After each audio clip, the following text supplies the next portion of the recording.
மேரேஜ்னா என்ன? காஸ்பல் ரீஎனாக்ட்மெண்ட். அந்த காஸ்பல் அப்படியே தினந்தோறும் குடும்பத்தில் நடத்தி காண்பிப்பது. மகிமையை விட்டு இறங்கி ஒரு ஊழியனாக இங்கே வருகிறார். ஊழியம் கொள்ளுவதற்கல்ல, ஊழியம் செய்கிறதற்கு வந்தேன் அப்படிங்கிறாரு. தன்னுடைய சொந்த விருப்பங்களை தூக்கி ஓரம் வச்சுட்டு, பிதாவே உமக்கு சித்தமானால் இந்த பாத்திரம் என்னை விட நீங்கும்படி செய்யுன்றாரு. இதெல்லாம் தப்பிக்க முடிஞ்சா நல்லா இருக்குமே அப்படின்னு யோசிக்கிறாரு. ஆனால் இல்லை, என் சொந்த விருப்பம் இல்லை, என்னுடைய சித்தம் அல்ல, உம்முடைய சித்தமே ஆக கடவுது என்று சொல்லி பிதாவின் சித்தத்துக்கு தன்னுடைய விருப்பத்தை தூக்கி ஓரம் வச்சுட்டு நம்முடைய தேவைகளை சந்தித்து பார்க்கிறாரு. தன்னுடைய தேவைகளை பார்க்காம நம்முடைய தேவைகளை பார்க்கிறார்.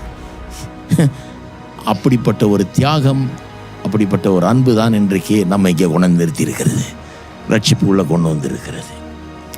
இதுதான் சுவிசேஷம். இதை அப்படியே ரிப்பீட் பண்ணணும் குடும்பத்தில் என்றார். நீங்கள் நல்லா யோசித்து பாருங்கள். இது ஒரு குடும்பத்தில் நடந்தால் திருமண வாழ்க்கை சரியாக இல்லாமல் இருக்கவே முடியாது. இப்படி ஒரு தன்னை பற்றி யோசிக்காமல், தன்னுடைய தேவையை பற்றி சிந்திக்காமல், தனக்காக வாழாமல், தன்னை பிரதானமாக எண்ணாமல், எனக்கு இது வேணும், ஏன் ஆசை இது, நான் இதை சாப்பிடணும், நான் இதை நிறைவேறணும் அப்படி விரும்பாமல், என் குடும்பம், என் மனைவி, என் பிள்ளைகள், அவர்களுடைய ஆசையை நிறைவேற்ற வேணும், அவர்களுக்காக நான் செய்ய வேணும், அவர்களுக்காக நான் வாழ வேணும். அவன் அப்படி வாழ்கிறான், அவளும் அப்படி வாழுகிறாள்.